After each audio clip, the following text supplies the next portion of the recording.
জয় রাধে। আজকের পাঠ শ্রী চৈতন্য মহাপ্রভুর দক্ষিণ ভারতের তীর্থ পর্যটন, শ্রী চৈতন্য চরিতামৃত, মধ্যলীলা খণ্ড, শ্লোক 129। কেহ তারে পুত্র জ্ঞানে উদুক হলে বাঁধে, কেহ সখা জ্ঞানে যিনি চরে তার কান্ধে। ব্রজেন্দ্র নন্দন বলি তারে জানে ব্রজজন, ঐশ্বর্য জ্ঞানে নাহি কোনো সম্বন্ধ মানন। ব্রজলোকের ভাবে যেই করয়ে ভোজন, সেই জন পায় ব্রজে ব্রজেন্দ্র নন্দন। সেখানে কেউ তাকে পুত্র জ্ঞানে উদুক হলে বাঁধেন, আবার কেউ সখা জ্ঞানে তার সঙ্গে খেলায় জিতে তার কাঁধে চড়েন। ব্রজজনেরা শ্রীকৃষ্ণকে নন্দ মহারাজের পুত্র বলে জানেন। ঐশ্বর্য জ্ঞানে তার সঙ্গে তাদের কোনো সম্পর্ক নেই। ব্রজলোকের ভাবে যেই করয়ে ভোজন, সেই জন পায় ব্রজে ব্রজেন্দ্র নন্দন। ব্রজবাসীদের ভাব অনুসারে যিনি শ্রীকৃষ্ণের ভজনা করেন, তিনিই ব্রজে ব্রজেন্দ্র নন্দন শ্রীকৃষ্ণকে পান। ব্রজভূমি বা গোলকে বৃন্দাবনের অধিবাসীরা শ্রীকৃষ্ণকে নন্দ মহারাজের পুত্র রূপে জানেন।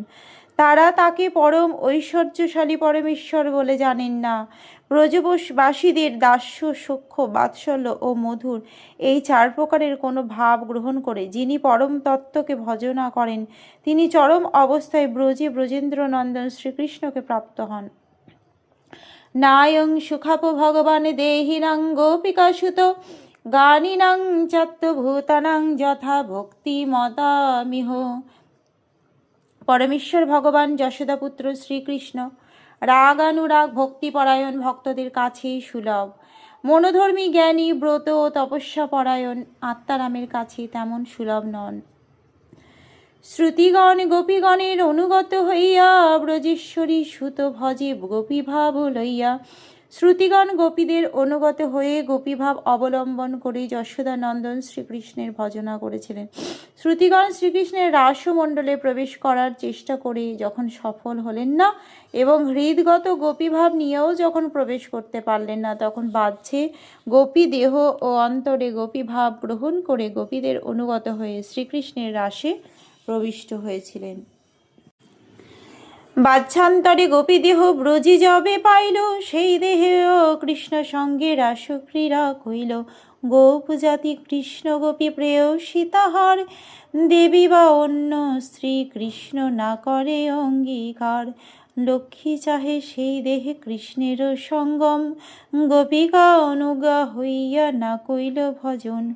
অন্য দেহে না পাইয়ে রাস বিলাস, অতএব ন্যায়ং শ্লোক কহে বেদব্যাস। শ্রুতিগণ যখন ব্রজভূমিতে জন্মগ্রহণ করে বাহ্যে গোপীদেহ এবং অন্তরে গোপীভাব প্রাপ্ত হলেন, তখন তারা শ্রীকৃষ্ণের রাসলীলায় অংশগ্রহণ করতে পেরেছিলেন। শ্রীকৃষ্ণ জাতিতে গোপ এবং গোপীরা হচ্ছেন তার প্রেয়সী। শ্রীকৃষ্ণ কখনো স্বর্গের দেবী বা অন্য কোনো স্ত্রীর সঙ্গ করেন না। লক্ষ্মী দেবী তার সেই চিন্ময় দেহ নিয়ে শ্রীকৃষ্ণের সঙ্গ করতে চেয়েছিলেন, কিন্তু তিনি গোপিকাদের অনুগত হয়ে শ্রীকৃষ্ণের ভজনা করেননি। গোপীদেহ ভিন্ন অন্য কোনো দেহ নিয়ে শ্রীকৃষ্ণের সঙ্গে রাস বিলাস করা যায় না। তাই বেদব্যাস নায়ং সুখাপ ভগবান শ্লোকটির মাধ্যমে সেই তত্ত্ব প্রতিপন্ন করেছেন। যারা স্বর্গের দেব দেবীদের পূজা করে তারা সেই সমস্ত দেবদেবীর লোক প্রাপ্ত হয়। যারা পিতৃপুরুষদের পূজা করে তারা পিতৃলোক প্রাপ্ত হয়। যারা ভূত প্রেত পূজা করে তারা প্রেত লোক প্রাপ্ত হয়। কিন্তু যারা আমার পূজা করে তারা আমার কাছে ফিরে আসে। চিন্ময় স্বরূপ লাভ হলেই কেবল চিৎ জগতে প্রবেশ করা যায়। এই জড়জগতে ভগবানের রাসলীলার অনুকরণ করা সম্পূর্ণরূপে অর্থহীন। রাসলীলায় প্রবেশ করতে হলে গোপীদের মতো চিন্ময় দেহ প্রাপ্ত হতে হবে। নায়ং সুখাপ ভগবান শ্লোকটিকে ভক্তদের দ্বারা ভক্তি মদ বলে সম্বোধন করা হয়েছে, অর্থাৎ তারা সর্বতভাবে ভগবানের সেবায় যুক্ত এবং সম্পূর্ণরূপে জড় কলুষ থেকে মুক্ত। কৃত্রিমভাবে শ্রীকৃষ্ণের রাসলীলার অনুকরণ করে অথবা নিজেকে কৃষ্ণ বলে মনে করে অথবা সখী সেজে শ্রীকৃষ্ণের রাসলীলায় প্রবেশ করা যায় না। শ্রীকৃষ্ণের রাসলীলা সম্পূর্ণরূপে অপ্রাকৃত। এই কলুষিত জড়জগতের সঙ্গে তার কোনো সম্পর্ক নেই। তাই কোনো জড় উপায় অবলম্বন করে তার রাসলীলায় প্রবেশ করা যায় না। সেই তত্ত্বই এই শ্লোকে নির্দেশিত হয়েছে। পূর্বে ভট্টের মনে এক ছিল অভিমান, শ্রীনারায়ণ হয়েন স্বয়ং ভগবান। পূর্বে বেঙ্কট ভট্টের মনে একটা অভিমান ছিল যে শ্রীনারায়ণ হলেন স্বয়ং ভগবান, তাহার ভজন সর্বোপরিকক্ষা হয়, শ্রী বৈষ্ণবের ভজন সেই সর্বোপরি হয়। তাই তিনি মনে করতেন যে নারায়ণের ভজনই সর্বশ্রেষ্ঠ, অতএব শ্রী বৈষ্ণবের ভজন সর্বোত্তম। আজকের পাঠ এই অবধি। ভজ শ্রীকৃষ্ণ চৈতন্য প্রভু নিত্যানন্দ, শ্রী অদ্বৈত গদাধর শ্রীবাসাদি গৌর ভক্ত বৃন্দ। হরে কৃষ্ণ কৃষ্ণ কৃষ্ণ হরে হরে, হরে রাম রাম রাম হরে হরে।